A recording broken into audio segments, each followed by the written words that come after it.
Halo teman-teman, kami dari BIN University. Saya Frederico Godwin dan teman saya Joseph Maximilian Bonaventura Chico Regina Jans akan membahas tentang transformasi linear. Nah, untuk definisinya transformasi linear ini adalah dasar dalam aljabar linear yang berbentuk fungsi. Jadi, jadi transformasi linear ini adalah aljabar yang di dalamnya itu berbentuk fungsi. Dan transformasi linear ini merupakan perpindahan dari satu ruang ke ruang yang lain, yang dimana satu ruang yang pertama ini disebutnya domain dan ruang lainnya disebutnya kodomain. Dan untuk syaratnya, misalkan V dan W adalah ruang vektor. Hal ini disebut transformasi linear jika TU tambah V sama dengan TU tambah TV dan TKU sama dengan KTU, dan ya, K-nya ini disebutnya skalar, dan jika V sama dengan W maka T adalah operator linear. Untuk penjelasan soal dan pembahasannya akan dibahas oleh teman saya Ciko. Sekarang saya akan menjelaskan mengenai soal tentang transformasi linear. Nah, soal 1. Diketahui vektor U sama dengan min 2i plus 2j. Kemudian terjadi transformasi linear yang menyebabkan vektor satuan i berpindah ke koordinat 1,3 dan vektor satuan j berpindah ke koordinat min 5,2. Tentukan titik ujung bayangan vektor U. Nah, kita bisa mengetahui vektor U ini berada di mana dengan memasukkan hasil transformasi dari I dan J. Nah, caranya bagaimana? Sekarang saya akan jelaskan. Nah, vektor U sama dengan min 2i plus 2j. Nah, kita masukkan U sama dengan min 2 karena I-nya kan berpindah ke X-nya 1 dan Y-nya 3, kita masukin 1, 3. Lalu yang 2 J-nya kan berpindah ke min 5 dan 2, kita masukin 2. Di sini min 5 dan sininya 2. Nah, kemudian vektor U berarti sama dengan, nah kita kalikan, min 2 kita kalikan 1, min 2 kita kalikan 3, ditambah 2 dikalikan min 5, dan 2 dikali 2. Nah, seperti berikut. Berarti sama dengan min 2 ditambah min 10, lalu di bawahnya min 2 dikali 3 kan min 6, 2 kali 2 4, jadi min 4 tambah 4, hasilnya min 12 dan min 2. Nah, sebenarnya hasilnya berikut ini adalah yang di atas ini sebenarnya adalah titik X-nya dan di bawahnya adalah titik Y-nya. Jadi setelah terjadi transformasi linear, ujung vektor U ini berpindah ke min 12 X untuk titik X-nya dan min 2 untuk titik Y-nya. Berikutnya soal nomor 2, diketahui titik A 2,5. Kemudian terjadi transformasi linear yang memutar skala titik koordinatnya sejauh 90 derajat ke kiri. Lalu setelah itu skala mengalami juga transformasi linear dengan matriks min 1, min 1, 3, 2. Lalu kita disuruh menentukan di mana bayangan titik A sekarang setelah terjadi transformasi linear tersebut.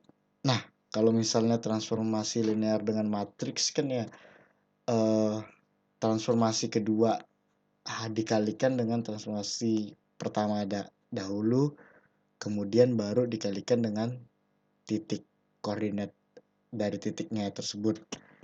Nah, berarti kita harus mengkalikan matriks keduanya min 1, min 1, 3, 2 dengan matriks transformasi linear yang memutar skala 90 derajat ke kiri. Nah, caranya bagaimana?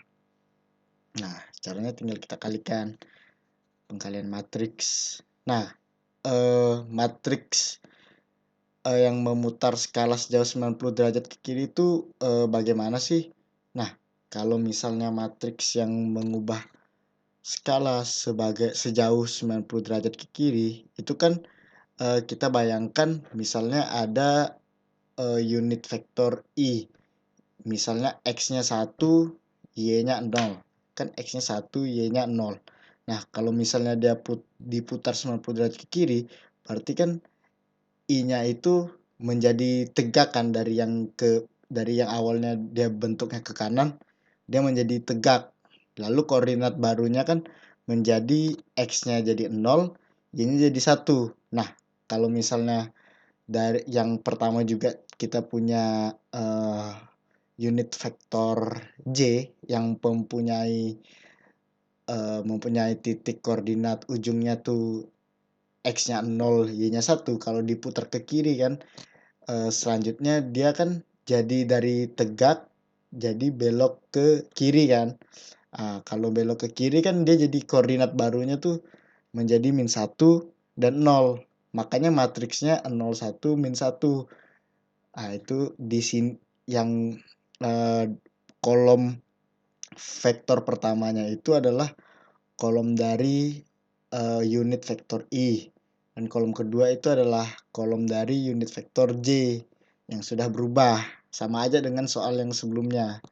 Nah, lalu kalau misalnya ingin diaplikasikan untuk menemukan titik A, kita matriks keduanya kita kalikan dulu dengan matriks pertamanya, baru kita kalikan dengan titiknya. Nah, caranya seperti berikut. Nah, kalau misalnya -1 dikali 0, lalu 3 kali 1 ditambahkan. Nah, -1 kali -1 ditambah 3 kali 0. Masukin di sini. -1 kali 0 kali dengan 2 kali 1 ditambahkan. Lalu -1 kali -1 tambah dengan 2 kali 0. 1 kali 1 tambah 2 kali 0. Nah, jadi matriks transformasinya tuh yang T2 dan T1 hasilnya sebenarnya 3, 1, 2, 1. Nah, kemudian dari matriks tersebut baru kita kalikan dengan titik koordinatnya. Misalnya X aksen dan Y aksen sama dengan matriksnya dan lalu kemudian titik koordinat awalnya. Nah, kita kalikan aja, tinggal perkalian matriks. Nah, X aksen sama dengan 3 kali 2 ditambah 1 kali 5. Lalu Y aksen sama dengan 2 kali 2 tambah 1 kali 5. Hasilnya X aksennya 11, Y aksennya 9. Nah, berarti hasil transformasinya titik koordinat A ini berpindah ke 11, 9 di skala yang baru. Nah, jadi untuk aplikasinya, yang pertama transformasi linear dapat digunakan untuk menentukan perubahan panjang bahan elastis. Hal ini dilakukan dengan cara melakukan perkiraan perubahan panjang benda yang elastis secara matematis. Jadi kita memperkirakan aja gitu perubahan panjang bendanya dengan cara matematis. Dan yang kedua, transformasi linear juga dapat digunakan untuk menskalakan, merotasi, dan mentranslasi gambar ke posisi yang sebenarnya di grafik komputer dengan menggunakan koordinat homogen. Nah, jadi untuk ngedesain di grafik komputer itu kan kita kayak harus menempatkan ke posisi yang sebenarnya gitu, ke posisi yang seharusnya. Nah, ini menggunakan transformasi linear. Dan untuk yang ketiga, transformasi linear juga dapat digunakan untuk memindahkan satelit untuk mendapatkan posisi yang baik untuk memancarkan sinyal. Jadi, untuk memindahkan satelit juga menggunakan transformasi linear agar mendapatkan posisi yang baik untuk memancarkan sinyal gitu. Nah, ini referensinya. Jadi sekian dari presentasi kami. Terima kasih.